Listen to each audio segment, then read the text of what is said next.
انہیں معلوم ہے کہ امریکہ کی طاقت تو بہت ہے، اس کا ایک دم ڈائریکٹ کنفرنٹیشن کرنے سے کوئی ایران کو فائدہ نہیں ہو سکتا ہے، نقصان ہی ہو سکتا ہے، لیکن جو امریکہ نے کیا ہے اس کا بدلہ تو ایران اب کہہ رہا ہے ہم لیں گے ضرور اور امریکہ کو نکلنا پڑے گا اس خطے سے، لیکن وہ اگر ہے بھی ان کا ہدف اور ہو سکتا ہے کہ یہی ہو تو وہ پھر لانگ ٹرم سوچ رہے ہیں، کیونکہ شارٹ ٹرم میں اگر لڑائی ہو تو پھر اس میں ایران کا نقصان ہی ہو سکتا ہے، فائدہ نہیں ہو سکتا ہے۔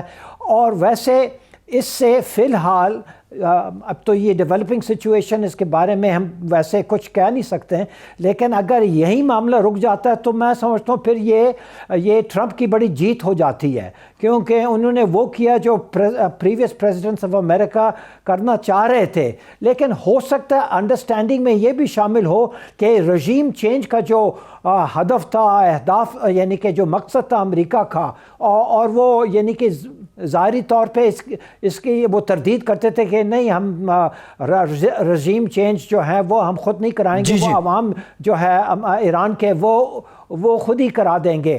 ہو سکتا ہے کہ یہ امریکہ جو ہے اب وہ اپنی پالیسی کو بھی ذرا ماڈریٹ کریں گے، اب آنے والے دن میں ہم دیکھ سکیں گے، کیونکہ ایران میں بھی پرابلمز ہیں۔ ایران میں پرابلم یہ ہے کہ یہ جو جنرل سلیمانی کی قتل کے بعد جو اتنے تقریباً کروڑ سے بھی زیادہ لوگ سڑکوں پہ نکلے، لیکن اس سے پہلے حکومت کے خلاف بڑے احتجاج ہو رہے تھے، کیونکہ پرائسز بڑھ رہے تھے اور یعنی کہ بہت امریکن سینکشنز کی وجہ سے تو کچھ وہ پاپولیرٹی حکومت کی بھی گر گئی تھی، تو اس کا بھی خیال حکومت کو رکھنا پڑے گا۔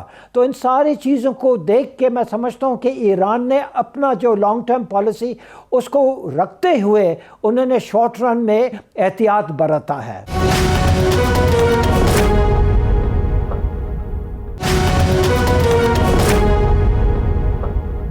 میرا دوسرا سوال یہ تھا کہ جو حکومت پاکستان کی رسپانس ہے وہ پرپورشنٹ ہے، کچھ پرپورشنٹ مراد ہے کہ وہ مناسب ہے، کیا کچھ لوگوں کا خیال ہے کہ جی پاکستان کو امریکہ کو کنڈیم کرنا چاہیے تھا، اور ایک طرف پاکستان نے اپنا جو ہے روایتی موقف دہرایا ہے کہ مسلمان ممالک جو ہیں یہ سارے برادر ممالک ہیں پاکستان کے لیے، ان کے درمیان اگر کشیدگی ہوتی ہے یا کوئی اس قسم کی چیز آ جاتی ہے تو پاکستان ایک سائیڈ ایک کی طرفداری نہیں کرے گا دوسرے کے خلاف، لیکن یہ جو ہے یہ تو مسلمان ملک سے تو نہیں ہوا، یہ تو امریکہ سے آیا، تو میں سمجھتا ہوں کہ پاکستان کو چاہیے تھا کہ بالکل دو ٹوک الفاظ میں اس کارروائی کی مذمت وہ کرتے، کیونکہ یہ بالکل سراسر انٹرنیشنل لاء کے خلاف ہے، یہ تو بالکل انٹرنیشنل کرائم ہے، یہ تو ایکٹ آف وار تھا، ایک ملک کے خلاف نہیں، دو ملک کے خلاف، ایران اور عراق۔ تو اس کی مذمت کرنے کے اگر ہم میں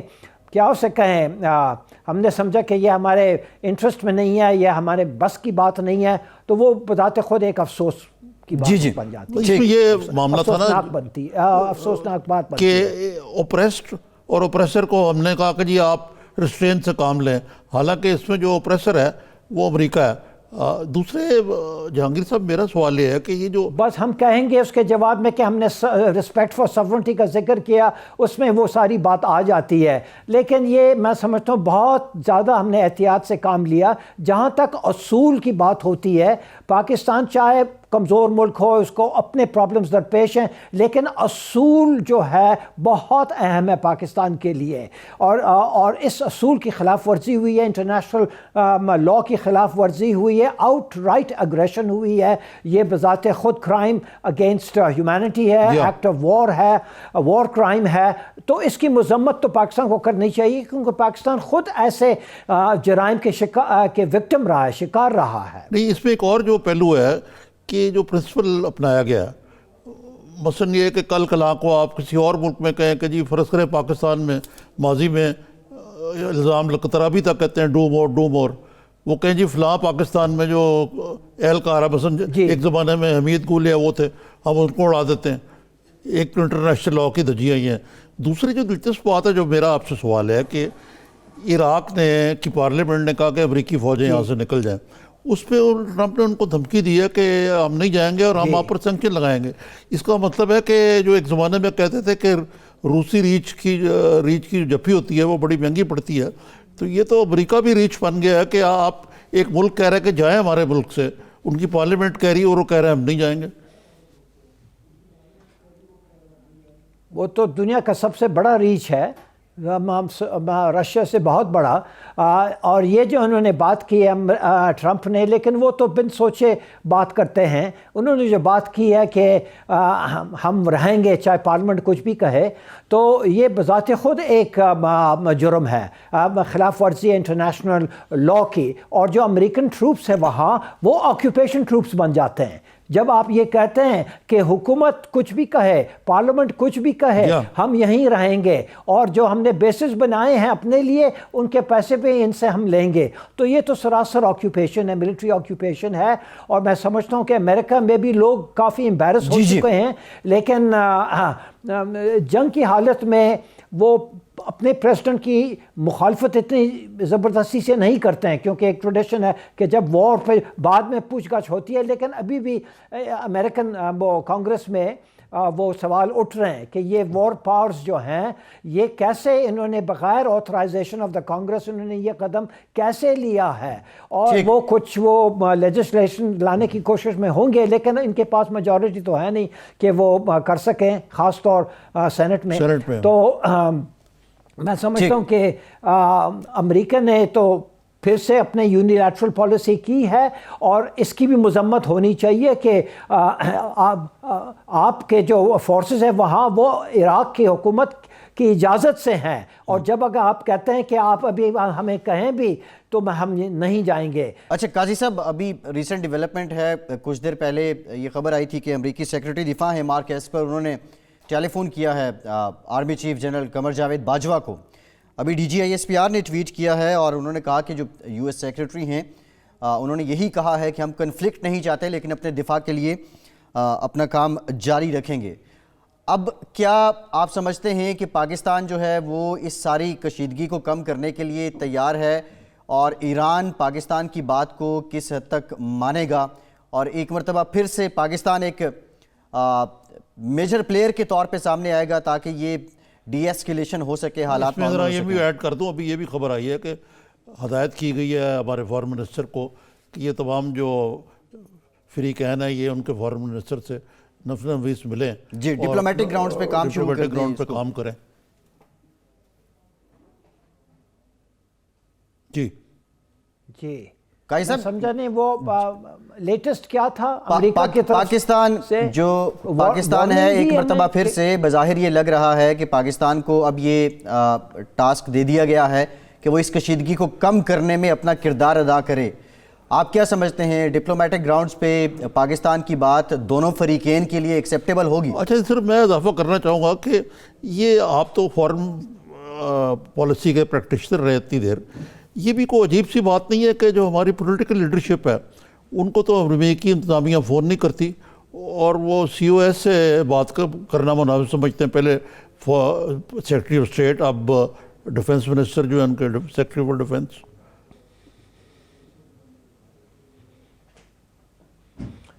یہ ایک ہے ویسے, ابھی یہ ویسے ایک پریکٹس سا بن گیا ہے, اس کے بارے میں آپ کچھ بھی سوچیں, لیکن یہ آج کل ہو رہا ہے. میں سمجھتا ہوں یہ ڈیموکریٹک گورننس کے ساتھ مطابقت نہیں رکھتی ہے, لیکن اس کے کچھ تقاضے ہوں گے, کچھ ایکسپلینیشنز ہوں گے. لیکن پاکستان نے کہا کہ وہ پیس کو یا کسی دو ممالک کے درمیان جو خطے میں اگر کشیدگی ہوتی ہے اس کو کم کرنے کے لیے پاکستان تیار ہے رول ادا کرنے کے لیے, جس طرح ہم افغانستان میں کر رہے ہیں, جس طرح ہم نے پہلے بھی آفر کیا تھا سعودی عربیہ اور یمن کے درمیان, اور سعودی عربیہ اور ایران کے درمیان. ہم نے یہ کہا کہ یہ کرنے کے لیے ہم تیار ہیں. تو اگر وہ کسی لیکن وہ دونوں پارٹیز جو ہیں ان کو بھی پاکستان کو اپروچ کرنا ہوگا کہ یعنی کہ دونوں پارٹیز کون, امریکہ اور ایران, کیونکہ یہ تو ان کے درمیان ہے. یہی سوال ہے. ایک بریک کے بعد اس کا تفصیل ایک بریک کے بعد امریکہ کی طرف سے اس قسم کا فون آ رہا ہے اور پھر ایران کی طرف سے بھی اگر آ جائے کہ آپ رول ادا کریں تو پھر پاکستان کو ضرور کرنا چاہیے, اور یا ہمیں معلوم کرنا چاہیے ایران سے کہ کیا آپ چاہتے ہیں کہ ہم کوئی رول پلے کریں, اور پاکستان جو ہے بالکل وہ برادر ملک ہے. ٹھیک ہے قاضی صاحب ایک بریک لیتے ہیں. نیبرنگ ہمسایہ ملک ہے اور ایران کے ساتھ تو ہمارے رشتے بہت زیادہ ہیں, بہت گہرے ہیں. ٹھیک ہے قاضی صاحب ایک بریک لیتے ہیں. بریک ہی یہی ڈسکشن کریں گے کہ پاکستان کی ثالثی کیا دونوں فریقین کے لیے قابل قبول ہے, یہ کشیدگی کم کرنے کے لیے مزید پاکستان کا کردار کیا ہو سکتا ہے. ہمارے ساتھ رہیے.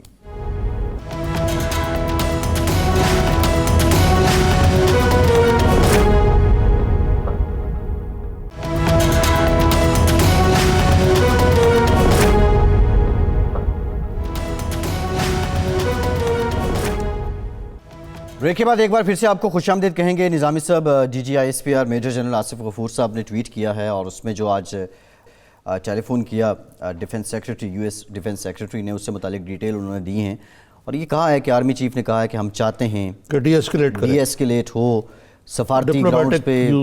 اور تیسری ایک بڑی انہوں نے اہم بات کہی ہے کہ فریقین کو چاہیے کہ وہ دیکھیں کہ افغان پیس پروسیس سے ڈیریل نہ ہو معاملہ. جی جی تو قاضی صاحب وہ آپ نے بالکل ٹھیک کہا کہ دوسرا فریق بھی تیار ہونا چاہیے, نہیں جس کو کہنا چاہیے ٹیکس ٹو ٹینگو.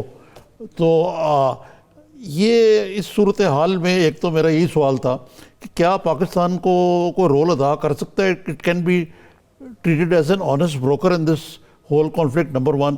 نمبر 2 یہ کہ آیا اس میں پڑھنا بھی چاہیے, اور نمبر 3 یہ کہ اس کا افغان پروسیس پہ کوئی اثر پڑ سکتا ہے اس کانفلکٹ کا, منفی میرا مطلب ہے. اب اگر یہ امریکہ نے اگر یہ ریکویسٹ کیا ہے پاکستان سے کہ آپ کوئی رول ادا کریں, تو یہ یعنی کہ اہم بات ہے. اس کا یہ مطلب ہے کہ میجر پارٹی جو ہے, دو ہی مین پارٹیز ہیں امریکہ اور ایران اس جھگڑے میں. عراق بھی ہے لیکن عراق ایٹ ون ریموو, کیونکہ حالانکہ یہ عراق انوالوڈ ہے, لیکن یہ پاکستان کے لیے بہت ضروری ہے کہ ڈی ایسکلیشن ہو جائے, کیونکہ خدا نخواستہ ایسکلیشن اگر ہو جائے تو اس کا اثر افغانستان میں بھی پڑ سکتا ہے. وہ جو پیس پروسیس جو بڑے مشکل سے جا رہا ہے, کبھی انٹرپٹ ہوتا ہے, کبھی آگے جاتا ہے, کبھی رک جاتا ہے, تو وہ ان کے اپنے خیالات پاکستان کے بارے میں بھی اسی طرح وہ ہو سکتا ہے کہ بھئی اگر وہ کر سکتے ہیں تو ہم کیوں نہ کریں. اور تیسری بات اور بہت اہم بات ہے, پاکستان کے اکانومی پر بہت منفی اثرات پڑیں گے, کیونکہ آئل پرائس جو ہے وہ تو بالکل ہی ایسکلیٹ کر جائے گا.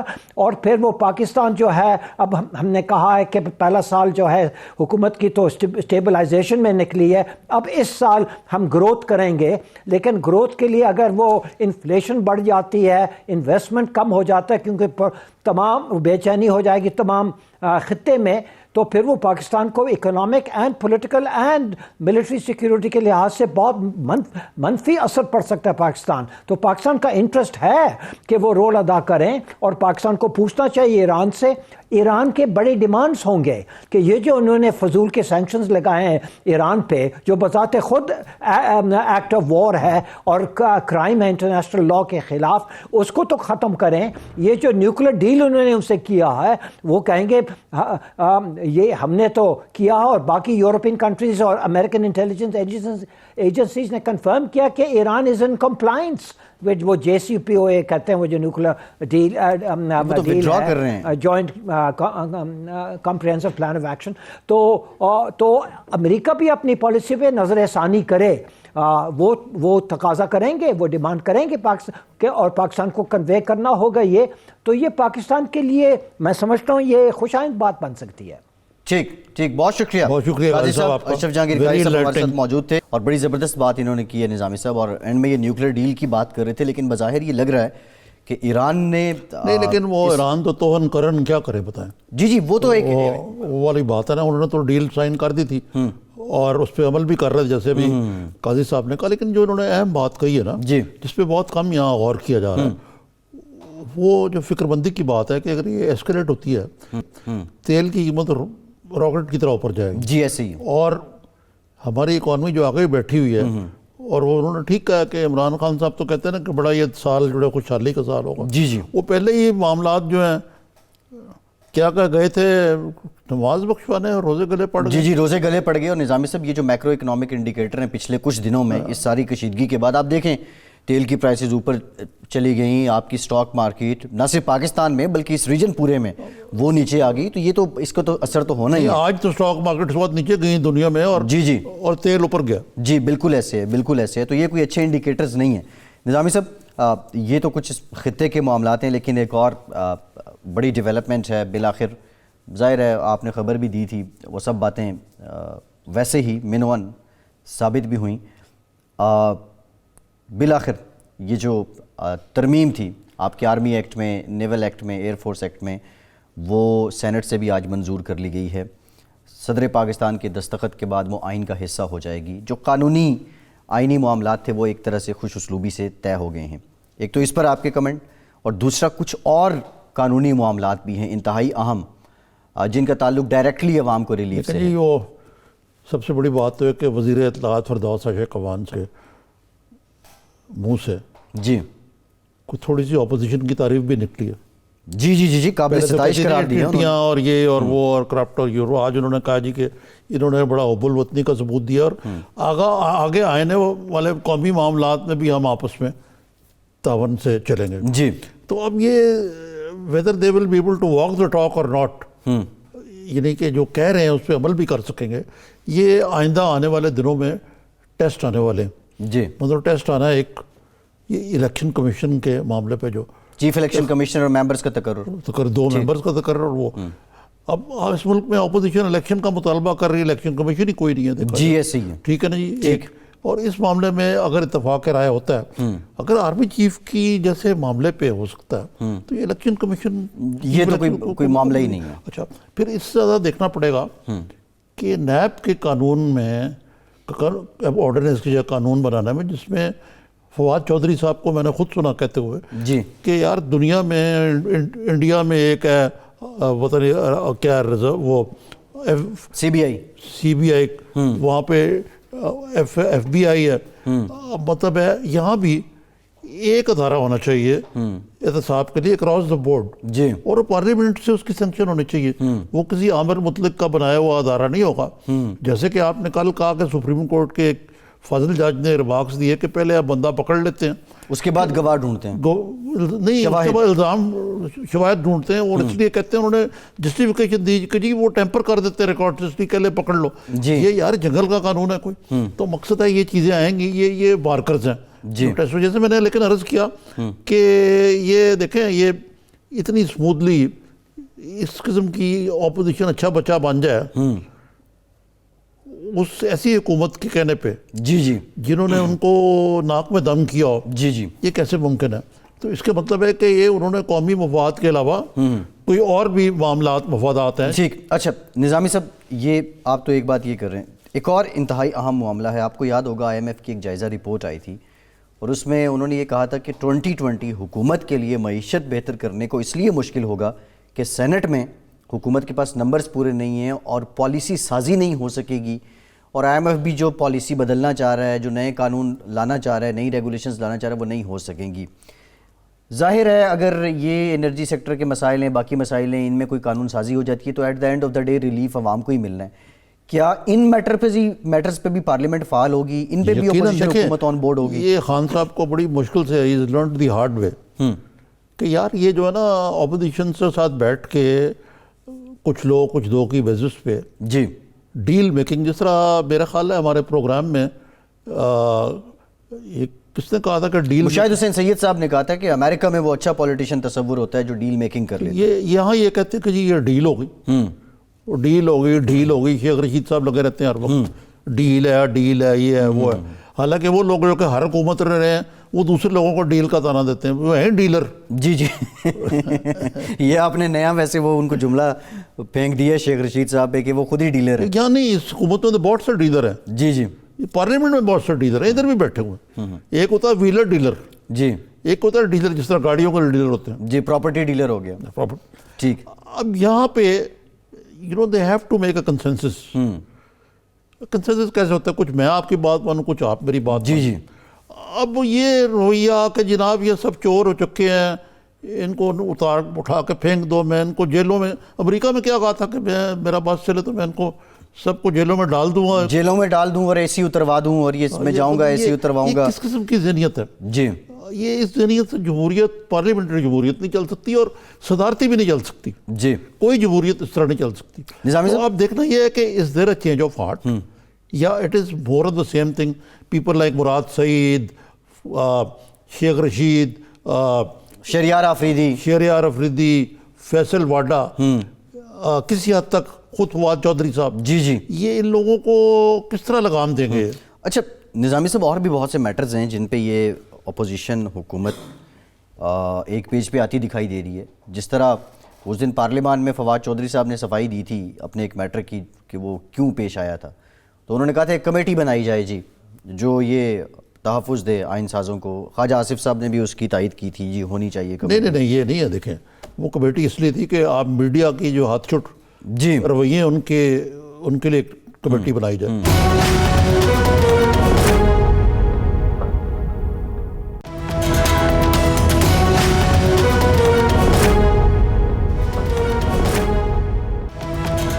بریک کے بعد ایک بار پھر سے آپ کو خوش آمدید کہیں گے. نظامی صاحب 8 اگست 2019 کے بعد کل مریم نواز صاحبہ کا جو ٹویٹر اکاؤنٹ ہے اس پہ ہلچل پیدا ہوئی. خاموشی تو خیر انہوں نے نہیں توڑی, لیکن جو ڈسپلے پکچر تھی وہ چینج کر دی اور اپنے والد محترم کی ایک فوٹو لگائی ہے اور اس فوٹو میں یہ لگ رہا ہے کہ نواز شریف صاحب کوئی بڑے پریشان ہیں. تو شاید یہ دکھاتے بھی ہیں ہم, تو شاید یہ جواز ہے کہ وہ جو کہ مریم نواز بالکل ہی خاموش ہو گئی. ایک ٹیکنیکل طریقہ ویسے انہوں نے استعمال کیا ہے, تو اس کو کیا پیغام سمجھا جائے, یا یہ صرف وہ لوگ جو سوال اٹھا رہے تھے کہ مریم نواز خاموش کی اس خاموشی کا جواب ہے؟ نہیں, انہوں نے سولیڈرٹی اپنے والد صاحب سے دکھانے کے لیے تصویر تبدیل کر دی اور جی کہہ سکتے ہیں آپ جی کو. جی ٹھیک ہے. اور وہ مریم صاحبہ اپنا پرسنالٹی کلٹ بھی بنانا چاہتی, جی یہ ہٹا دی اپنی. ایسے ہی ہے. اچھا نظامی صاحب, ایک بڑی حیران کن ڈیولپمنٹ ہوئی ہے. لیکن یہ کیا ہوا معاملہ تھا کہ مریم بیرون ملک جائیں گی, بیرون ملک جائیں گی, یا آپ لیکن کابینہ نے فیصلہ کر دیا کہ نہیں. نہیں, کابینہ نے تو ECL میں نام وہ ہو گیا تھا کہ مریم نہیں جانے دیں گی, پھر اس کے بعد ان کو نہیں جانے دیں گے, پھر عدالت میں ہے وہ معاملہ سب جوڈیس. صاحب دیکھیں یہ اب کیا ہوتا ہے, شاید انہیں عدالت سے ریلیف مل جائے, یہ تو ابھی طے ہونا باقی ہے. نظامی صاحب, بے نظیر انکم سپورٹ پروگرام, اس کی کچھ ایویلیویشن ہوئی, 6 لاکھ کے قریب لوگ اس میں سے نکال بھی دیے گئے تھے, لیکن آج جو اعداد و شمار سامنے آئے ہیں بڑے حیران کن ہیں. 2543 افسران گریڈ 17 سے لے کے گریڈ 21 تک یہ یہاں سے وظیفہ وصول کرتے رہے ہیں. لیکن یہ تو بہت, یہ دوسرا BISP کا جو وظیفہ بہت تھوڑا ہوتا ہے. میں اس کے بورڈ پہ رہا ہوں کوئی سال, مجھے پتا ہے.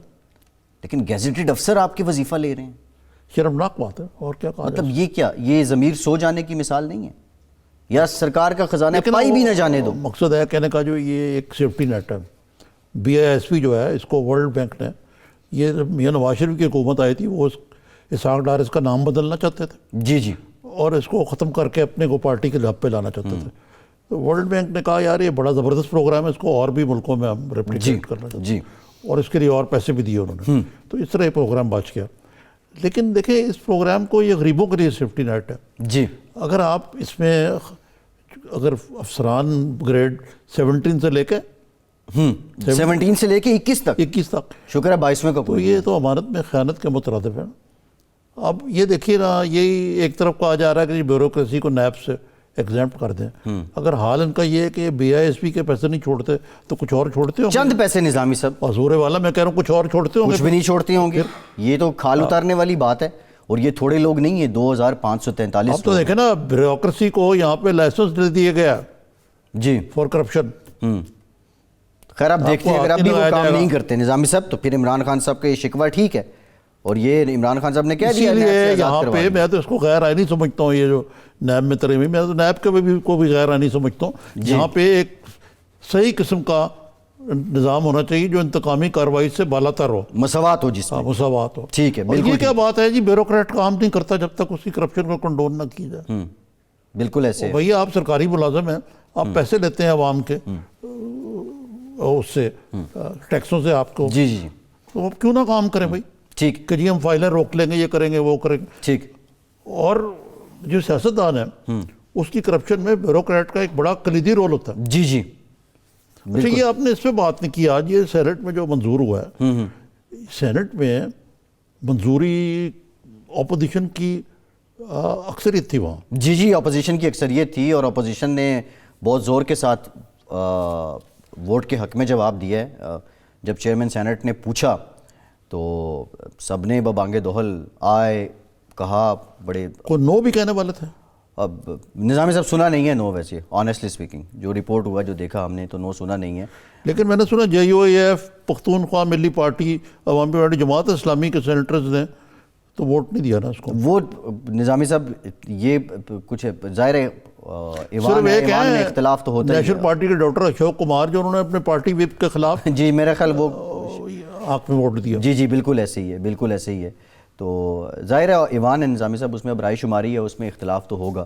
تو لیکن یہ ہے کہ اگر دیکھا جائے ایٹ دا اینڈ, اگر دیکھا جائے at the end of the day کہ پارلیمنٹ نے بڑی ذمہ داری کا ثبوت دیا اس معاملے میں. جی ایگزیکٹلی. اور اپوزیشن نے بھی یہ ثابت کیا کہ یار کو ہم آپ سے کم محب وطن نہیں, ہم چور ہوں گے, ڈاکو ہوں گے, خائن ہوں گے, ہمیں جیلوں میں آپ نے دھکیلا ہوا ہے, مقدمے ہمارے پر بنائے ہوئے ہیں, لیکن ہم پھر بھی قومی مفاد میں جی اس کے ساتھ ہے. نظامی صاحب ایک اور بھی یہ اچھا بات ہے, اس کا جو کولیٹرل ڈیمیج بھی ہوا ہے اور کچھ فوائد بھی ہوئے ہیں. فوائد بھی ہوئے ہیں, لیکن نظامی صاحب پارلیمان تو فعال ہو گیا نا. اگر اس سال کے آغاز پہ اس طرح کی روایت, وہی کویسچن میرا یہی کہ بنیادی عوامی مسائل کو لے کے چلتے رہے نا قانون سازی کے لیے, پھر تو بہت اچھا ہو جائے. ایک انگریزی میں محاورہ ہے جی, one sparrow doesn't make a spring, کہ ایک اگر آ جائے, بلبل آ جائے تو پھر باہر نہیں آتی. ہاں, تو ابھی بہت ساری بلبلوں کو آنا پڑے گا, اور وہ بلبلیں جو ہیں وہ PTI کی پنجرے میں. ٹھیک ہے. اچھا نظامی صاحب, مہنگائی بنیادی مسئلہ آج بھی ہے, اور پچھلے 1.5-2 سال سے ہے, پتہ نہیں آگے کتنے ٹائم تک رہے گا. یوٹیلیٹی اسٹورز کارپوریشن, اس کو ایک پیکیج دیا گیا اور پھر اس پہ سبسیڈائز کر دی گئی بنیادی اشیاء ضروریہ. چینی 7 روپے کلو کم کر دی گئی, اسی طرح دالیں اور جو راشن اور جو روزمرہ استعمال کی چیزیں ہیں, اشیاء خور و نوش ہیں, ان کو کم کر دیا. کہ بڑا اچھا انیشیٹو ہے, وزیر اعظم چاہ رہے ہیں کہ مہنگائی کم ہو. لیکن دوسری جانب یار یہ بتائیں کو سردی بھی کم ہوگی کہ نہیں؟ ہمیں سب سردی ویسے لاہور میں تو کم ہے, جو پچھلے 2 ہفتوں سے سردی پڑی تھی اس کی نسبت تو آج پھر ہے کچھ طرح. آج مجھے تو خیر کل کی نسبت کم ہی محسوس ہو رہی ہے. کل کم تھی ذرا جی, لیکن دیکھیں خیر یہ میرے یا شاید عمر زیادہ ہو گئی ہے ہماری, اس لیے میری تو کم از کم ہو گئی ہے کہ سردی زیادہ لگتی ہے یا واقعی اس پڑی سردی. نظامی صاحب اس سال سردی زیادہ پڑی ہے, اس سال لاہور میں تو سردی زیادہ پڑی ہے, اسلام آباد کے برابر ہی ٹھنڈ تھی. دنیا میں کہتے ہیں گلوبل وارمنگ آ گئی, یہاں زیادہ سردی آ گئی. یہ بڑی اچھی بات ہے نظامی صاحب, آپ نے بہت زبردست بات کر دی ہے. یہ جو اس وقت تو خیر لوگ مذاق بھی اڑا رہے تھے, لیکن جو بلین ٹری پروجیکٹ تھا, اب وہ 5-6 سال ہو گئے تو ظاہر ہے پھر اس کے ایفیکٹس تو آنا شروع ہو گئے ہیں, اور پاکستان میں کہہ رہے ہیں کہ موسم اپنے پرانی ڈگر جا رہا ہے. عجیب ہے ہماری جو ہے نا ایلیٹ, وہ آج کل سوشل میڈیا پہ لگاتے ہیں لنڈن کا ویدر, اور ہمارے اور بڑے خوش ہوتے ہیں کہ یار لاہور میں لنڈن سے کم سردی ہے, تو اس پہ لاہور جو ہے لنڈن بنا ہے. شہباز شریف صاحب اس کو پیرس بنانا چاہتے تھے. تو اچھا آپ کا کوئی سوال تھا؟ میرا سوال تھا لاہور لنڈن بن جائے, پیرس بن جائے, ساون میں یہ لیکن وہ کہتے ہیں لاہور ہی, وہ ساون میں کون سا شہر ہے, وینس, وہ بن جائے, وینس وہ بن جائے. لیکن مسئلہ یہ ہے کہ مہنگائی تو کم نہیں ہوئی نا. تو یہ جو آپ انیشیٹو ہے یوٹیلیٹی اسٹورز کارپوریشن, یہ بیل آؤٹ پیکیج دینا, ایسے کیا یہ بہتر ہے یا اس سے کوئی اس کے دور رس نتائج نہیں ہیں؟ یہ ایسے ہی ہے کہ ایک مریض جو جان بلب ہو, اس کو ایسپرو کی گولیاں دے دیں یا کوئی ٹیمپرری پھا لگا دیں اس کے زخم پہ. علاج اس کا یہ ہے کہ اکانومی کو ریوائیو کیا جائے. جی, یہ اس قسم کے جو نا چیزیں ہیں, یہ ایک بلیک مارکیٹ کریٹ کرتی ہیں, اگرچہ یہ بڑا ضروری ہے یوٹیلیٹی اسٹور جو ہے کہ غریب آدمی جا کے, لیکن کس حد تک اس کی ایک لمیٹیشنز ہیں. یہ اکانومی کو سبسڈائز کرنے والی بات ہے نا, ٹھیک ہے نا جی, ٹھیک. اصل بات ہے اکانومی کو ریوائیو کرنا, سبسڈائز نہیں کرنا. اب ایک زمانے میں مجھے یاد ہے جب میں نے واز ویری ینگ, تو چینی جو ہے وہ ایک راشن کارڈ پہ آتی ہوتی راشن, جی, اس کے بعد وہ راشن سسٹم ختم ہو گیا, چینی آٹا وغیرہ, اور وہ عام ہو گیا. اب ہم واپس اس طرف جا رہے ہیں کیا؟ عمران خان صاحب نے کہا راشن کارڈ دیے جائیں گے, میں نے بھی سنا ہے کہ راشن ڈپو ہوا کرتے تھے. اسی طرح مثلا عمران خان صاحب کے بڑے نیک جذبات ہیں کہ یہ لنگر ونگر کھول لے جائیں, کھانا دیا جائے. جی, خود بھی جا کر انہوں نے فیصل آباد میں کھایا. جی, لیکن یہ خان صاحب کو فیتے کاٹتے ہیں, اس قسم کی جو یوٹیلیٹی اسٹور اسٹنٹ یا جناب کھانا کھا لینا وہاں جا کے, یہ جو اصل کام ہے یہ کر نہیں رہے. جی. اور فیتے بھی ایسے جو حکومتی پچھلی حکومت کے لگے ہوئے پروجیکٹ ہیں اس کے بوزدار صاحب بھی جا کے فیتے کاٹ رہے ہیں, خان صاحب بھی کاٹ رہے ہیں. بھئی یہ کیا ہے؟ اچھا, اس کا مطلب ہے کہ یہ سارا فیک کام ہے. اچھا نظامی صاحب, یہ فیاض الحسن چوہان صاحب نے بھی آج بات کی ہے کہ جو پچھلے حکومت تھی شہباز شریف صاحب کی پنجاب میں 10 سال تھے, وہ تو بس باتیں ہی کرتے رہے ہیں. اور اچھا, فیاض الحسن سے چوہان سے صبر نہیں ہوا, جیسے ہی سینٹ سے بل منظور ہوا ہے وہ اپنا شروع ہو گئے اپنے. جی جی جی جی جی, وہ بالکل شروع ہو گئے ہیں. اور ایک اور لاہور میں ڈیولپمنٹ ہوئی ہے. فیاض الحسن چوہان صاحب نے اپنے نیچے ایک نئی میڈیا اسٹریٹجی کمیٹی بنائی ہے جس میں کچھ لوگوں کو انہوں نے نامینیٹ کیا ہے, اور ایک خاتون ایم پی ہے, ان کو اپنے ہی لیٹر ہیڈ پہ اپنا اسسٹنٹ, اپنا adviser to media, minister media.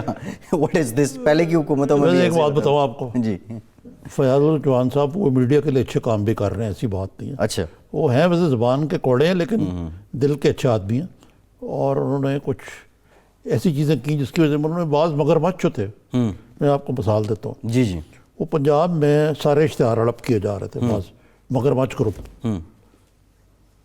انہوں نے کہا ایسے نہیں ہوگا, اس کی ایکویٹیبل ڈسٹریبیوشن ہوگی. جی جی جی, اور یہ کام جو ہے بہت کم وزیروں میں دلگردہ کر دے گا. دلیر آدمی ہے, نہیں اس میں کوئی شک نہیں ہے, کارکن آدمی ہے, دلیر آدمی ہے, اور نظامی صاحب ایماندار بھی ہیں. کوئی لیوش قسم کا لیونگ سٹائل نہیں ہے فیاض الحسن چوہان کا. اچھا, یہ میرا اتنا تعارف نہیں ان سے. آئی نو ہم, پنڈی سے ہیں, اکٹھے ایک زمانے میں دوستانہ بھی تھا. یہ جماعت اسلامی جماعت اسلامی جمعیت کے رکن تھے. پھر قاضی حسین احمد صاحب کی صحبت میں خاصے رہے, وہیں سے ان کے اندر تھوڑا دبنگ پن اور بولنا اور تقریریں یہ سب ان کو آیا. پھر اس کے بعد پڑھتے بھی ہیں, ایسا نہیں ہے. اچھا, میں نے ان کو 6 گھنٹے بھی مطالعہ کرتے دیکھا ہے, اخباروں کا تو رس نہیں چھوڑتے. دلیری کی میں داد دیتا ہوں کہ لوگوں نے کہا کہ آپ گارڈوں کے بغیر کیوں چلے گئے وہاں. جی جی, نہیں وہ اس معاملے میں بدائے مبارک ہو یار, صلح ہو گئی, تازہ خبر آئی ہے, صلح ہو گئی کس کی, ڈاکٹروں کی اور وکیلوں کی. اچھا اچھا اچھا اچھا, یہ نظامی صاحب شکر ہے, اچھی بات ہے. صلح تو کرائی ہے, بریگیڈیئر اعجاز شاہ نے کرائی. یہ بیہائنڈ دا سین پتہ نہیں کون ہے انوالو, لیکن یہ معاملہ ڈیزالو ہو گیا. سوال نظامی صاحب یہ ہے کہ وہ لوگ جو اس دن علاج نہ ملنے کی وجہ سے چلے گئے, وہ جو فوت ہو گئے, ان کو انصاف کیسے ملے گا؟ بھائی میری بات سنیں, وکلا اور ڈاکٹروں میں دو بھی جنہوں نے بھی غنڈہ گردی کی تھی, ان کے ہاتھوں, ان کے ہاتھ پہ ان کا خون تو ہے نا لگا ہوا. جی جی, جن لوگوں کی ڈرپیں کھینچ لی گئیں, آکسیجن ماسک اتارے گئے وہ, اور جن لوگوں کو ڈاکٹر کیئر نہیں کر سکے ان کی. جی جی, ایسے ہی ہے. اس وہاں پہ تو ایک, اور پھر یہ جو ایسے معاملات میں صلح تو ہو جاتی ہے, لیکن جو اسٹیٹ ریسورسز کا نقصان ہوتا ہے اس کا ازالہ اسٹیٹ ہی کرے گی, اور کون کرے گا؟ اتنے مہنگی ہیں یہ چیزیں جو آج کل کی مشینیں ہیں نا, کروڑوں روپے کی مشینری نظامی صاحب, کروڑ ہار روپے کی. جی, یہ جو وینٹیلیٹر ہیں یہ کئی لاکھ کا آتا ہے, کئی وینٹیلیٹر تباہ ہو گئے. بالکل ایسے ہی ہے. اور ایک وینٹیلیٹر سے کتنے مریض بچتے ہیں, آپ اس طرح سوچیں نا. جی جی, بالکل ایسے ہے. تو کیا نظامی صاحب ایک یہ پنجاب ایک زمانے میں میرے کوئی عزیز تھے وہاں, تو مجھے ڈاکٹر شہریار نے کہا پنجاب انسٹیٹیوٹ آف کارڈیالوجی میں کہ یار میرے پاس وینٹیلیٹر نہیں ہے. تو میرے دوست ہیں جہانگیر ترین صاحب اور ایک اور دوست ہیں, جی, میں نے ان سے کہا, انہوں نے ڈونیٹ کیے.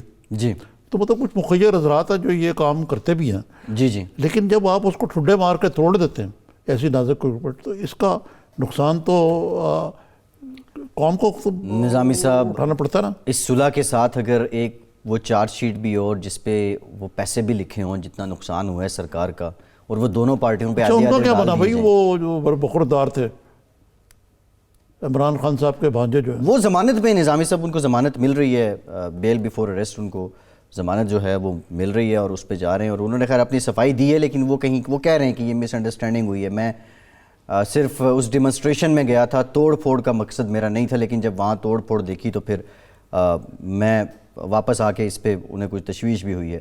خیر دیکھتے ہیں, عدالت میں ان کا بھی معاملہ ہے. جی نہیں, بہرحال دیکھیں وہ گرفتار نہیں ہوئے ہیں, وہ حفیظ اللہ نیازی صاحب کے برخوردار ہیں, میں جانتا ہوں ان کو. اور یہ بھی ان پہ غلط الزام لگایا گیا کہ وہ پی ایم ایل این کے ورکر ہیں, وہ نہیں ہیں. ان کے والد صاحب ضرور پی ایم ایل این کی طرف میں خان صاحب ہیں, لیکن وہ نہیں ہیں. ٹھیک ہے, پروگرام کا وقت ختم ہو گیا. بہت شکریہ نظام صاحب آپ کا. آج کے پروگرام سے اتنے. فیصل عباسی کو اجازت دیجیے.